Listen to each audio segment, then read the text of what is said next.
வணக்கம் நண்பர்களே. இன்னும் ஒரு இனிய காலை பொழுதில் தீதும் நன்றும் நிகழ்ச்சியில் உங்களை சந்திப்பதில் மிக்க மகிழ்ச்சி அடைகிறேன். அமைதிப்படை, இதை கேட்டாலும் உங்களுக்கு என்ன நினைவுக்கு வரும்? உங்கள் பலருக்கும் சத்யராஜ் அவர்கள் நடித்த ஒரு திரைப்படம் தான் நினைவுக்கு வரும். ஆனால் அந்த அமைதிப்படைக்கும் நான் சொல்லப்போகிற அமைதிப்படைக்கும் எந்த சம்பந்தமும் இல்லை. ஐக்கிய நாடுகள் சபையினுடைய சர்வதேச அமைதிப்படை, அதற்கான தினம்தான் இன்றைய தினம். அமைதிப்படை என்றால் என்ன? எதற்காக அது உருவாக்கப்பட்டது? அதனுடைய பணிகள் என்ன? உலக அமைதியில் அது எத்தகைய பங்கினை உலக அமைதிக்காக ஆற்றி வருகிறது? இதை பற்றியெல்லாம் நாம் தெரிந்து கொள்வதற்காகத்தான் ஐக்கிய நாடுகள் சபை இந்த தினத்தை உலக அமைதிப்படைக்கான தினமாக கொண்டாடி வருகிறது. இரண்டாம் உலகப் போரின் போது உலகெங்கும் மிகப்பெரிய அளவிற்கு யுத்தங்கள் நடந்து வந்தன. எங்கும் போரினுடைய கொடூரமான விளைவுகள், நிலையற்ற அரசுகள், பாதுகாப்பின்மை, அகதிகள் பிரச்சினை, மனித உயிர்களுக்கு பாதுகாப்பற்ற நிலை, இன்னும் சொல்லப்போனால் போர்க்கால எந்த ஒப்பந்தமும் பின்பற்றப்படாத நிலை, இப்படி உலகமே சிதைந்து போன ஒரு காலகட்டம்தான் அந்த இரண்டாம் உலகப்போர் காலகட்டம். அந்த காலகட்டத்தில் இரண்டாம் உலகப்போர் முடிவுக்கு வந்த பிறகு அனைத்து நாடுகளையும் சேர்ந்தவர்கள் ஐக்கிய நாடுகள் சபையில் ஒரு திட்டம் தீட்டுகிறார்கள். முக்கியமாக மேற்காசியாவில் அமைதியை நிலைநாட்டுவதற்கு, அங்கு யுத்தம் மிக உக்கிரமாக நடந்து கொண்டிருந்தது, நிலைநாட்டுவதற்கு ஒரு சர்வதேச அமைதிப்படை தேவை என்பதை அவர்கள் உணர்ந்தார்கள். ஏனென்றால் இரண்டு நாடுகளுக்கிடையே போர் ஒப்பந்தங்கள் செய்யப்படுகின்றன. ஆனால் அவற்றை மீறி தொடர்ந்து தாக்குதல்கள் நடக்கின்றன. அதன் விளைவாக மிகப்பெரிய அளவிற்கு மக்களுடைய உயிருக்கு அபாயம் ஏற்படுகிறது. இந்த சூழ்நிலையை தடுப்பதற்காக பல நாட்டு வீரர்கள் இணைந்த ஒரு அமைதிப்படையை ஐக்கிய நாடுகள் சபையின் சார்பாக உருவாக்குவது என்று ஒரு திட்டம் தீட்டப்பட்டு 1948ஆம் ஆண்டு இதே மே மாதம் இதே தினத்தில் இந்த 29ஆம் தேதி உருவாக்கப்பட்டது தான் சர்வதேச அமைதிப்படை. இந்த அமைதிப்படை போர் நிலவுகிற நாடுகளில், போர் பதட்டம் நிலவுகிற நாடுகளுக்கு அனுப்பப்படுகிறது. அங்கு போர் நிறுத்தத்தை கண்காணிப்பது இந்த அமைதிப்படையினுடைய பணி. இந்த அமைதிப்படையினரை ப்ளூ ஹெல்மெட்ஸ் என்று அழைக்கிறார்கள். அதாவது இந்த அமைதிப்படையினர் நீல நிற தலைக்கவசங்களை அணிந்திருப்பார்கள். அதுதான் அவர்களுக்கான ஒரு அடையாளம். அவர்கள் போர் நிறுத்தங்களில் ஈடுபடுவது, போரினால் பாதிக்கப்பட்ட மக்களுக்கு உணவு மற்றும் மருத்துவ சிகிச்சைகளுக்கான ஏற்பாடுகளை செய்வது, அதேபோல் அகதிகளை பாதுகாப்பது, குழந்தைகளை பாதுகாப்பது, அந்த அமைதி பேச்சுவார்த்தைகளுக்கான வழிவகைகளை ஏற்படுத்துவது என்று பல நாடுகளில் அவர்கள் இந்த பணியை மேற்கொண்டு வருகிறார்கள். காங்கோ போன்ற பல நாடுகளில் அமைதிப்படையினர் இன்றைக்கும் இருந்து கொண்டிருக்கிறார்கள். இந்த அமைதிப்படையினர் தங்கள் உயிரை பணயம் வைத்துத்தான் இந்த பணியில் ஈடுபட்டிருக்கிறார்கள். அமைதிப்படையினரும் பல சமயங்களில் தாக்குதல்களில் கொல்லப்படுகிறார்கள் என்பதை நாம் பார்க்கிறோம். இப்போது நடந்து கொண்டிருக்கக்கூடிய இந்த உலக அளவிலான போர்களிலும் கூட, முக்கியமாக உக்ரைன் போர் போன்றவற்றிலும் கூட இந்த அமைதிப்படையினர் பணியாற்றுகிறார்கள். இதன் காரணமாக நிறைய பேர் உயிரிழந்திருக்கிறார்கள். இந்த உலக அமைதிப்படைக்கு இந்தியாவினுடைய பங்கு மிகப்பெரியது. இந்தியாவிலிருந்து நிறைய வீரர்கள் பல்லாண்டுகளாக அமைதிப்படையில் பணியாற்ற அனுப்பப்படுகிறார்கள். அமைதி என்பதும் ஒரு யுத்தம்தான். அது வன்முறைக்கு எதிரான யுத்தம். அந்த யுத்தத்தினுடைய அமைதிக்கான போர் வீரர்கள் என்று நாம் இவர்களை அழைக்கலாம். அமைதிப்படையினருடைய பணி உலகளாவிய அளவில் அது நாடு பிடிக்கிற பணி அல்ல, மாறாக அது யுத்த வெறிக்கு நடுவே நின்று அமைதியை நிலைநாட்டுகிற பணி. அந்த பணியை நாம் புரிந்து கொள்ளவும் போற்றவும் தான் இந்த நாள். மீண்டும் இன்னும் ஒரு புதிய சிந்தனையோடு உங்களை சந்திக்கிறேன். நன்றி, வணக்கம்.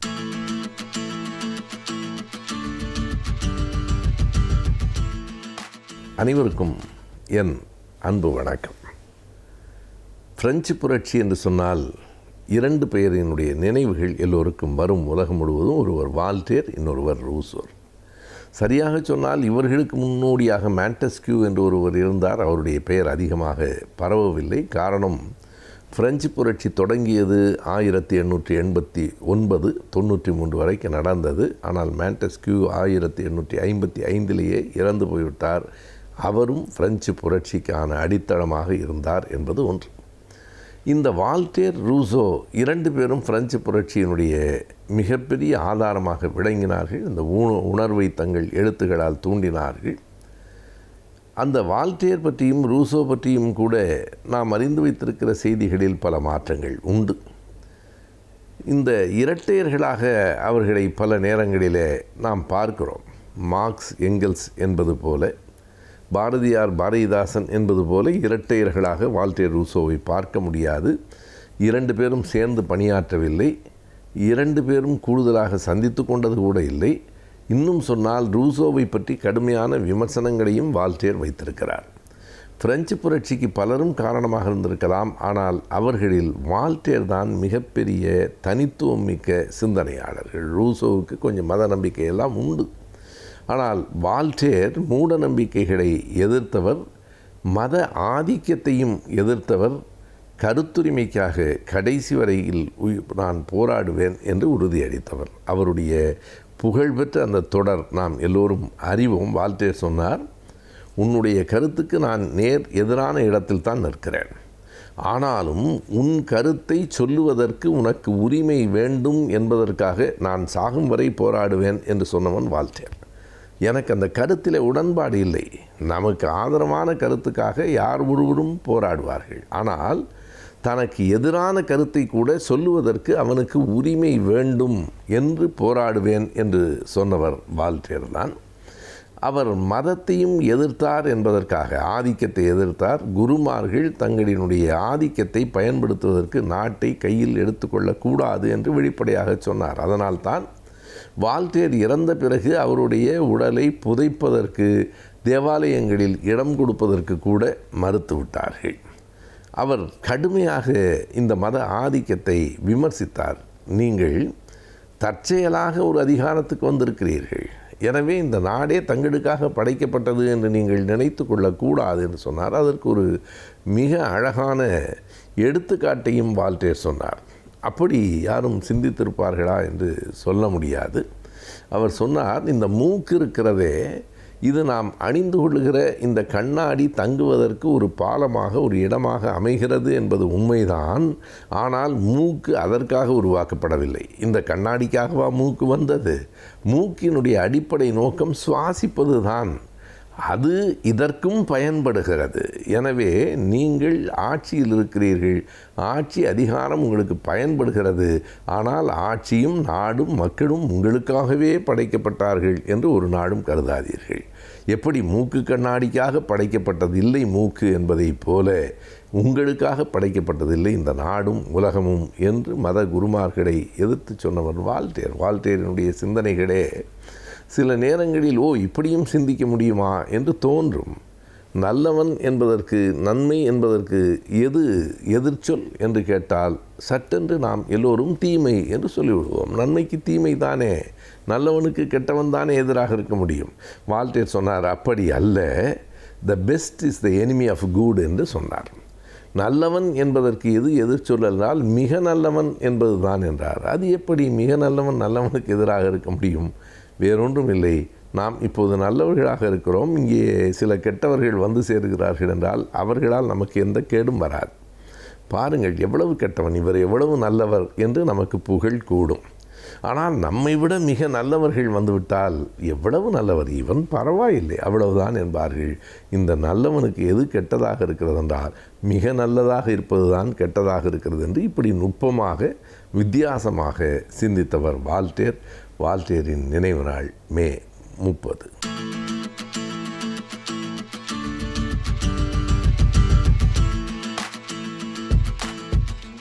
வணக்கம் நேயர்களே. நாம் மன வாழ்க்கையில் ஏற்படக்கூடிய சிக்கல்கள், பிரச்சனைகள், இவைகளெல்லாம் நாம் எவ்வாறு சமாளிப்பது என்பதை பற்றி சில யூகங்களை நாம் பார்த்து வருகின்றோம். அதில் ஒவ்வொன்றாக பார்த்து வந்தோம். நாம் பிடித்தது, பிடிக்காதது, விட்டு கொடுப்பது, பிறந்த வீட்டை பற்றி நாம் பெருமையாக பேசாமல் இருப்பது என்று பல யுக்திகளை நான் உங்களிடம் கூறி வந்தேன். அதில் ஒரு முக்கியமான ஒன்றாக இருப்பது தாம்பத்தியம். மன வாழ்க்கையில் தாம்பத்தியம் என்பது பொதுவாக செக்ஸ் என்று சொல்கின்றோம். அதை பற்றிய பாலியல், இதை பற்றிய பிரச்சனைகள், அதை பற்றிய அதாவது விவரங்களை எல்லாம் நாம் அதாவது வெளிப்படையாக சொல்வதற்கு நாம் இன்றும் அதாவது வெளிப்படையாக சொல்லக்கூடிய ஒரு நிலைமை இன்னும் வரவில்லை. அதாவது அதுபோல் ஒரு சந்தர்ப்பம் தான் நிலவுகின்றது. பால்வினைகளை பற்றி, பாலியல் பற்றி விரிவாக வெளிப்படையாக சொல்வதற்கு முடியாத ஒரு நிலையில் இருக்கின்றோம். அதாவது செக்ஸ் சொல்கின்றோம். செக்ஸ் என்றால் என்ன என்று அதாவது கேட்டோம் என்றால், செக்ஸ் என்பது லத்தீன் லாங்குவேஜில் அந்த காலத்தில் அதாவது மருத்துவத்துறையில் கிரேக்கர்கள், லத்தீன் இவர்கள் தான் அவர்கள் கை ஓங்கியிருந்தது. அவர்களுடைய மொழிகள் தான் இன்றும் மருத்துவத்துறையில் நாம் பின்பற்றி வருகின்றோம். அதாவது அது லத்தீன் மொழியில் செக்ஸ் என்றால் என்ன என்றால் பிரி என்று அர்த்தம், டிவிஷன் 2 மேஜர் பிரிவுகள், பைஃபர்கேஷன் என்று அர்த்தம், 2 மேஜர் பிரிவுகள் என்று அர்த்தம். அதை செக்ஸஸ் என்று கூறினார்கள். அந்த செக்ஸ் என்பது என்னவென்றால் அதாவது அது வாழ்க்கையில் எவ்வாறு அது பயன்படுகிறது என்றால் வாழ்க்கைக்கு ஒரு முக்கியமான ஒன்றாக அமைகின்றது. அதாவது நம் வாழ்வை ஆரோக்கியமாக வாழ்வதற்கும் செக்ஸ் உதவுகின்றது. அது மட்டுமல்லாமல் நாம் நீண்ட ஆயுளுடன் வாழ்வதற்கும் அது உதவுகின்றது. வாழ்வு அர்த்தமுள்ளதாக மாறுவதற்கும் அது உதவுகின்றது. வாழ்க்கையில் அர்த்தம் வேண்டுமானவா, அர்த்தமுள்ள வாழ்க்கைக்கு அது உதவுகின்றது. ஆக ஒவ்வொரு கட்டத்திலும் அது செக்ஸ் என்பது நமக்கு அதாவது உதவுவதாக இருக்கின்றது. ஆரோக்கியமான வாழ்வு, அர்த்தமுள்ள வாழ்வு, நீண்ட ஆயுள் உள்ள வாழ்வு, இன்று நமக்கு அது பெரும் பங்கினை நமக்கு பகிர்கின்றது. அதாவது விஞ்ஞான முறை எடுத்துக்கொண்டோம் என்றால் எப்படி என்றால், விஞ்ஞான முறையில் உடல் ரீதியாக எடுத்துக்கொண்டோம் என்றால் அதாவது இருதயத்திலிருந்து நேரடியாக பிளட் சப்ளை எங்கு செல்கின்றது, தாம்பத்தியம் நடக்கும் நேரத்தில் அதை சப்ளை ஆகின்றது. அதாவது இதயம் தன்னுடைய சப்ளை ஒவ்வொரு ஆர்கன்களுக்கும் லிவர் இருக்கின்றது, கிட்னி இருக்கின்றது, லங்ஸ் இருக்கின்றது, ஒவ்வொன்றுக்கும் அது பிரான்ச் மூலமாக மெயின் பிரான்ச் என்று சிறு பிரான்ச் என்று அப்படி தான் செல்கின்றது ஒவ்வொரு உறுப்புகள் வேலை செய்வதற்கும். ஆனால் இந்த தாம்பத்தியத்தில் இந்த செக்ஸ் செயல்படும் நேரத்தில் 5 புலன்களும், மனிதனுடைய 5 புலன்களும் ஒன்றாக இணைந்து செயல்படக்கூடிய நேரம் அது. அதாவது கோஆர்டினேஷன், கோஆபரேஷன் ஒன்றுக்கொன்று கோஆர்டினேட் பண்ணி ஒத்துழைத்து மொத்தமாக ஒரே நேரத்தில் பணி செய்யக்கூடிய அந்த நேரம்தான், அதாவது செயல்படக்கூடிய நேரம்தான் நமக்கு தாம்பத்தியம். அந்த நேரத்தில் இருதயம் என்ன செய்கின்றது, நேரடியாக தன்னுடைய கண்ட்ரோல் எடுத்துக்கொண்டு நேரடியாக இரத்த சப்ளை அங்கே செலுத்துகின்றது. உடலில் எந்த அளவுக்கு ஒத்துழைக்கின்றது பாருங்கள். அது மட்டும் இல்லாமல் அதை கண்ட்ரோல் பண்ணக்கூடிய, அதாவது தாம்பத்தியம் செக்ஷன் சொல்கின்றோமே, அதை கண்ட்ரோல் பண்ணக்கூடிய இடம் மூளையில் இருக்கின்றது. அதற்கு அருகில்தான் அறிவுத்திறன் உள்ள இடமும் இருக்கின்றது. இந்த 2 கண்ட்ரோல் ரூமும் மூளையில் அருகருகே இருக்கின்றது, அருகாமையில் இருக்கின்றது, அடுத்தடுத்து இருக்கின்றது.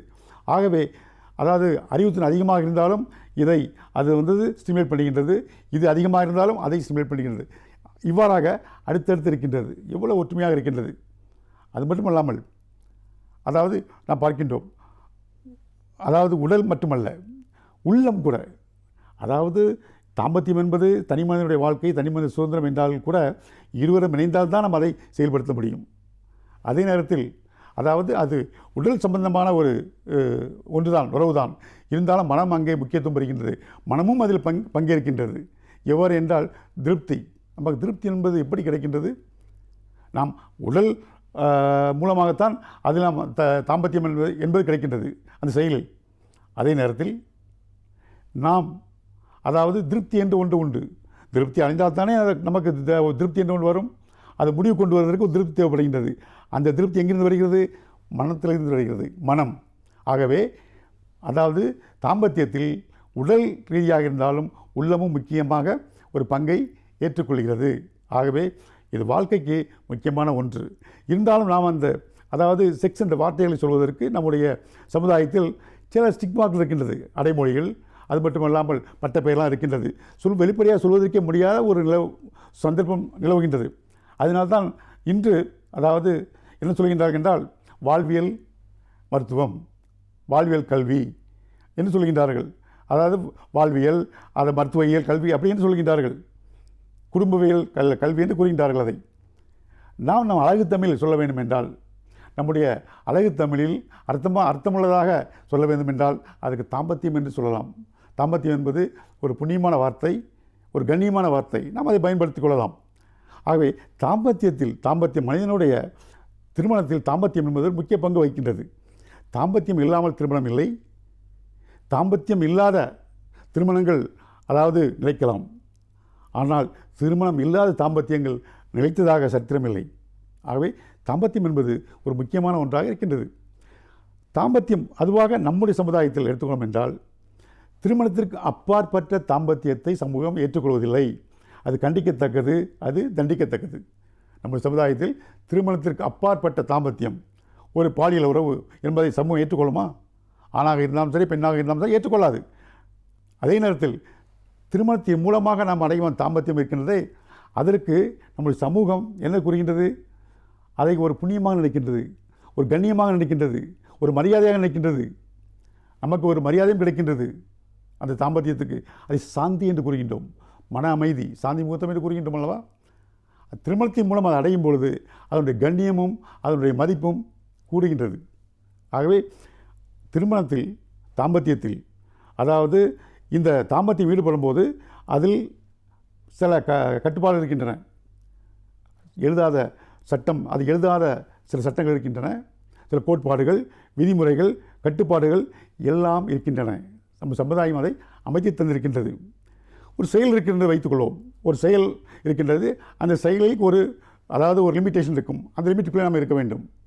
சமுதாயம் ஒன்றை வைத்திருக்கின்றது, ஒரு செயலை. அந்த செயலை நாம் தாண்டும் பொழுது, அந்த செயலை மீறி, அந்த வேலையை மீறி, அந்த ஒரு லிமிட்டேஷனை மீறி நாம் செயல்படும் போது எப்படி இருக்கின்றது? அது சமுதாயத்திற்கு பயன்படும் பொழுது அது சாதனையாக ஏற்றுக்கொள்ளப்படுகிறது. சமுதாயத்திற்கு பயன்படாத இருக்கும் பொழுது, சமுதாயத்திற்கு தீங்கு விளைக்கும் போது அது தண்டனைக்குரியதாக ஆகிறது. ஆகவே சமுதாயம் நாம் அதை தவறு என்றும் சரி என்றும் அதை தீர்மானிக்கின்றது. அதாவது தாம்பத்தியத்தை பொறுத்தவரையில் என்னென்றால், அதாவது இதுதான் சரி, இதுதான் தவறு என்றில்லை, இதுதான் அளவு, இவ்வளவுதான் அளவு இருக்க வேண்டும் என்றெல்லாம் இல்லை. அதாவது நம்ம முடிந்தது, முடியாதது, பிடித்தது, பிடிக்காதது, அதாவது வேண்டியது, வேண்டாதது எல்லாம் அங்கே இருக்கின்றன. அதே நேரத்தில் தாம்பத்தியத்தில் அதாவது வக்கிரங்கள் இருக்கின்றது, கொடுமைகள் இருக்கின்றது, துன்பங்கள் இருக்கின்றது, விவகாரங்கள் இருக்கின்றன, கொடுமைகள் இருக்கின்றன, இதெல்லாம் இருக்கின்றன. இதையெல்லாம் கட்டுப்படுத்ததான் சமுதாயம் அதாவது சட்டங்களை, எழுதாத சட்டங்களை இயக்கி வைத்திருக்கின்றது, கட்டுப்பாடுகளை. அந்த கட்டுப்பாட்டுக்குள் இருக்கும் பொழுதுதான் அந்த தாம்பத்தியம் சிறப்பை பெறுகின்றது. ஆகவே இன்றைய இளைஞர்கள் அதாவது தாம்பத்தியத்தை பொறுத்தவரை எப்படி இருக்கின்றார்கள் என்பதை நாம் அடுத்த முறை சந்திப்போம். நன்றி, வணக்கம்.